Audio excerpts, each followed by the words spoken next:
নমস্কার বন্ধুরা, আজকেও আবার দুদিন পরে ভিডিও করতে বসলাম। আমি এর আগের দিন ভিডিওতে বলেছিলাম যে ফিরহাদ হাকিম শুভেন্দু অধিকারী মিশে গেছে। শুভেন্দু অধিকারী ফিরহাদ হাকিমকে সম্মান জানাচ্ছে। এইগুলো আমি একটু গলদ ছিলাম, মানে আমি ক্ষমা প্রার্থী সকলের কাছে, আমাকে ক্ষমা করে দেবেন। আমি ডিটেলস এক্ষুনি বলছি সমস্ত বিষয়টি শুনুন। বন্ধুরা, সকলেই জানো কলকাতা পৌর নিগমের মন্ত্রী ফিরহাদ হাকিম সে কলকাতা কর্পোরেশনের একটা মিটিংয়ে শুভেন্দু অধিকারী আমন্ত্রিত ছিলেন। আর সেই আমন্ত্রিত হওয়ার সেখানে একটা বৈঠক হয়।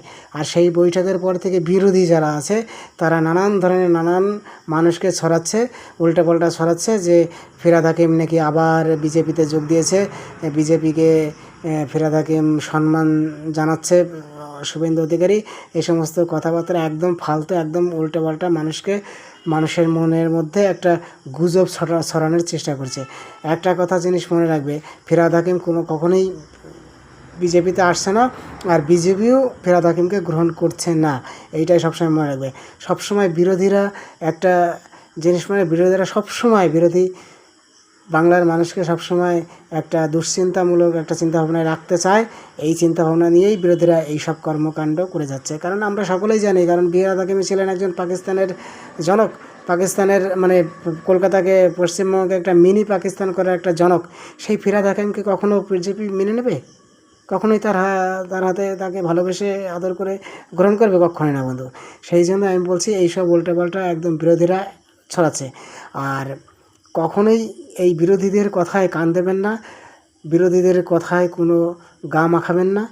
একদম স্বচ্ছ পশ্চিমবঙ্গ হতে চলেছে, একদম সেই পথেই থাকুন। আর 1-2 মাস হলো সবে পশ্চিমবঙ্গে বিজেপি ক্ষমতায় এসেছে, তাই বলে এই নয় 2-5 বছর 10 বছর হয়ে গেছে। তাই আমি বলবো বন্ধুরা, ধৈর্য হারা হবেন না, একটু ধৈর্য ধরুন, দেখবেন সমস্ত কিছু, আপনার সমস্ত প্ল্যান, আপনার সমস্ত পরিকল্পনা চিন্তাভাবনা সঠিক হবে। আর যদি না হয় আমাকে ফলো করে আমাকে কমেন্টে জানাবেন যে হলো না। যাই হোক বন্ধুরা, তাই বিরোধীদের কোনো কথায় কান দেবেন না।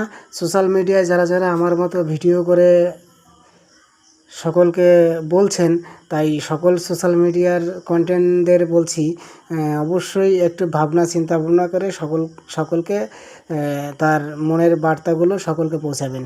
এতে উল্টোপাল্টা কাউকে আর বলবেন না। আমিও যেমন বলেছিলাম, আমি ক্ষমা প্রার্থী, সকলের কাছে ক্ষমা চাইছি তার জন্য। আর এখন থেকে আর আশা করি উল্টোপাল্টা এরকম মানুষের কথায় কান না দিয়ে আমি সঠিক খবরটি জানাবো, এটি আমি কনফার্ম। সকলকে আমি একটা কথাই বলবো, আমার কনফার্ম খবরটি আমি সকলকে দেবো। তাই সকলেই ভালো থাকো, সুস্থ থাকো। কোনো